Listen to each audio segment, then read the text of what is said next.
Video देख के तो बनाया है कल। Hello students, how are you? Hope you are fine. Students, once again you are most welcome in your online classes run by Aloft Secondary School, Jaunpur, and I am Sarfraz Ahmed in front of you with my lecture, that is transportation. Okay students, transportation. Transportation is most important topic in your first chapter, that is life process. Okay students, so what is transportation? Transportation means flow or propagation of the material from one to another body part of the living organism, that is known as transportation. Okay students, so आपके syllabus के according हम दो type के living organism that is plant और animal की बात करते हैं. ओके स्टूडेंट्स, सो यहाँ पर जो आपका टॉपिक है वो रिलेट कर रहा है directly transportation in animal. Okay students, transportation in animals. Students, जो यूनिसेलुलर लिविंग ऑर्गेनिज्म होते हैं उनमें जो ट्रांसपोर्टेशन होता है वो तो उनके साइटोप्लाज्म में ही हो जाता है, क्योंकि यूनिसेलुलर लिविंग ऑर्गेनिज्म का होल सोल जो बॉडी है वो सिंगल सेल से बना होता है, इसलिए उसमें ट्रांसपोर्टेशन के लिए सिर्फ साइटोप्लाज्म में ही फंक्शनिंग होती है और ट्रांसपोर्टेशन ऑफ मटेरियल्स कंप्लीट हो जाता है. Okay students, but as well as जब हम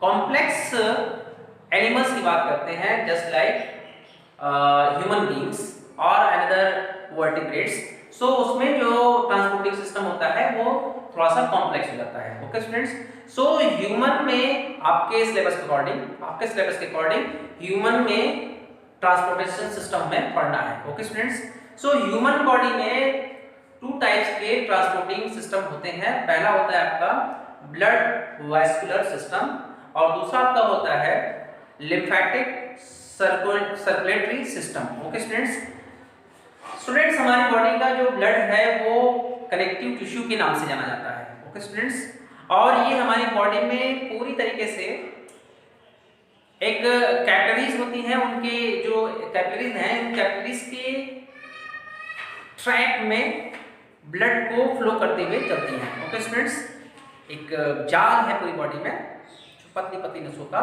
उसे हम लोग कहते हैं कैपिलरी. ओके स्टूडेंट्स, इसमें ब्लड जो है वो फ्लो करता रहता है.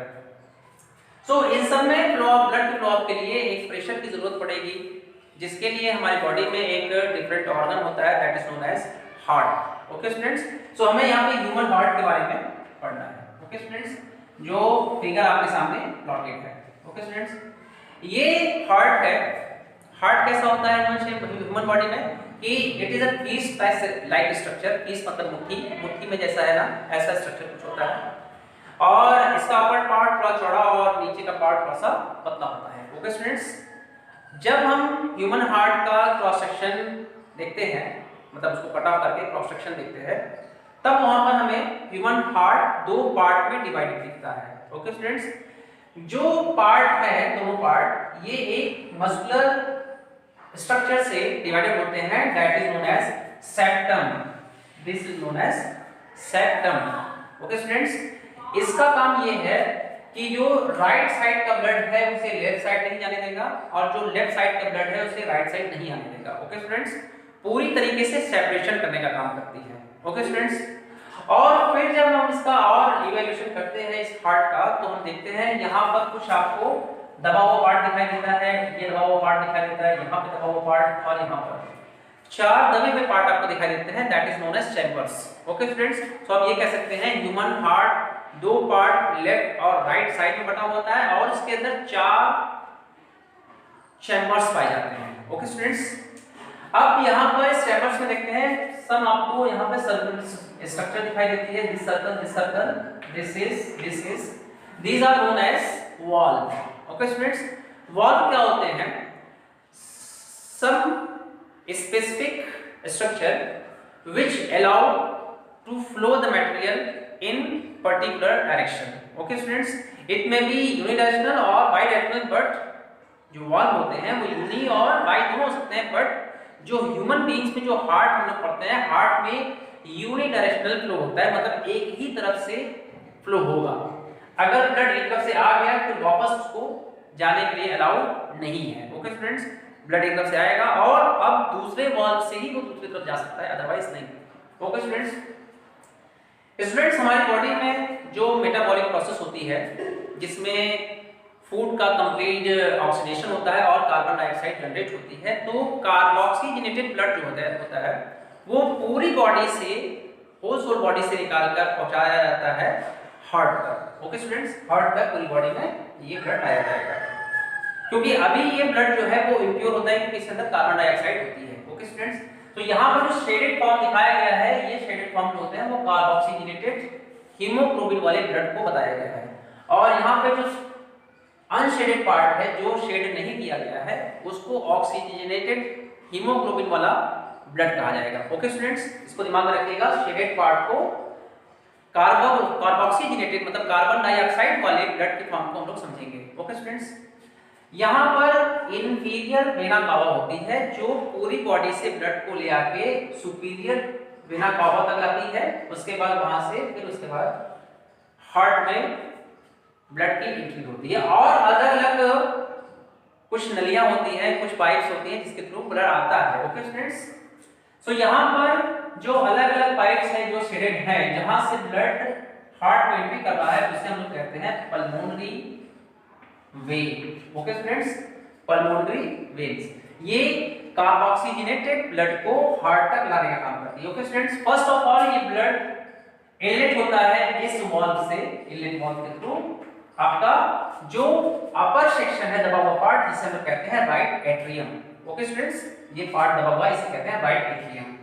ओके स्टूडेंट्स, अब यहां से ब्लड अंदर फ्लो करता है और पहुंचता है राइट वेंट्रिकल के अंदर। ओके स्टूडेंट्स, राइट वेंट्रिकल में, उसके बाद आपको एरो के थ्रू दिखाया गया है कि ब्लड निकल के इसी जो पल्मोनरी वेन्स होगी इनसे निकलकर पहुंचता है लंग्स के पास। ओके स्टूडेंट्स, लंग्स में आता है ब्लड।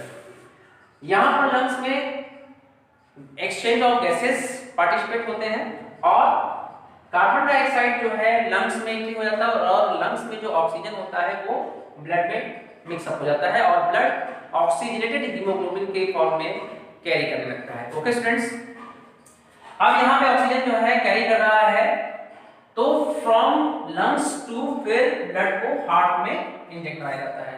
ओके स्टूडेंट्स, जिस पाइप से ये एंट्री करती है that is known as pulmonary arteries.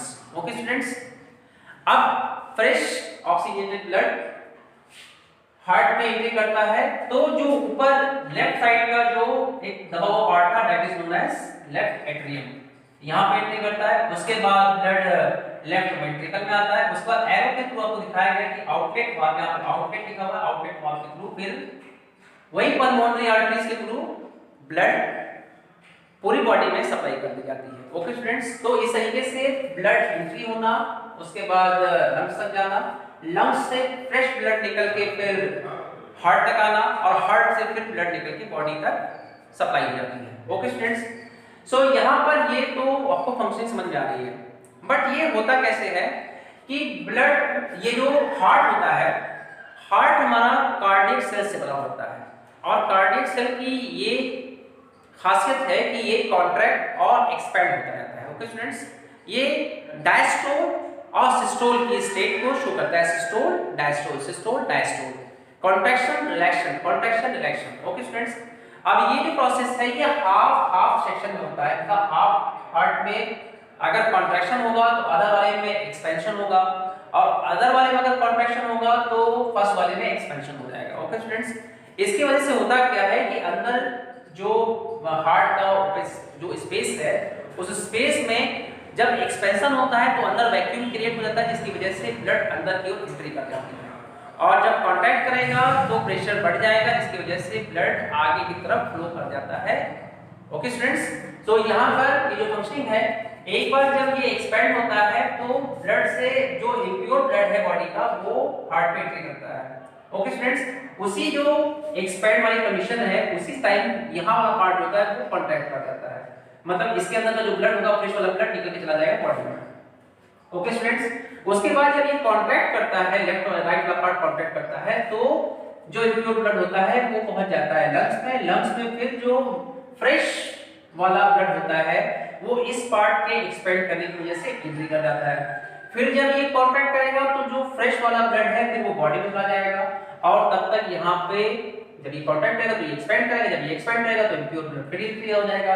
इस तरीके से कॉन्ट्रैक्शन और एक्सपेंशन की वजह से कंटिन्यूअसली ये जो ब्लड है उसकी सप्लाई होती रहती है। दिस सिस्टोल एंड डायस्टोल की जो स्टेट एक पोजीशन है, मतलब एक बार सिस्टोल और एक बार डायस्टोल, इसे हम लोग कहते हैं हार्ट बीट। ओके स्टूडेंट्स, धक धक करता है तो that is known as heartbeat. जो सिस्टोल और डायस्टोल की वजह से ही ये बीट आती है। ओके स्टूडेंट्स, इस तरीके से हम लोग ने देखा कि ये आपका जो फिगर है वो शो ऑफ कर रहा है कि कैसे ह्यूमन बॉडी में ब्लड की सप्लाई हो रही है, ब्लड का सर्कुलेशन हो रहा है, ब्लड में इम्प्योर जो कार्बन डाइऑक्साइड है वो कैसे बाहर निकल रहा है, ऑक्सीजन कैसे सबमिट हो रहा है, ये आप देखते हैं। उसके बाद अभी जो ब्लड है इसके अंदर ग्लूकोज के पार्टिकल अभी भी होंगे, ऐसी बात नहीं है, लेकिन उनको सेपरेट नहीं करना है, उनको सिर्फ और सिर्फ कंटिन्यूअसली बॉडी के अंदर सर्कुलेट करते रहना है ताकि जो भी सेल इसकी रिक्वायरमेंट करे, जो भी जिस भी सेल को इसकी रिक्वायरमेंट हो मतलब फूड की, वो फूड ब्लड से लेता रहेगा और ऑक्सीजन भी कंटिन्यूअसली गेन करता रहेगा और मेटाबॉलिक प्रोसेस के बाद जो कार्बन डाइऑक्साइड जनरेट होगा उसको वो दे देगा। ओके स्टूडेंट्स, चलिए स्टूडेंट्स इसको पॉज करके वीडियो आप देखिए, उसके बाद हम लोग रे डायग्राम के थ्रू समझते हैं कि कैसे ये हार्ट फंक्शनिंग कर रहा है। Okay students.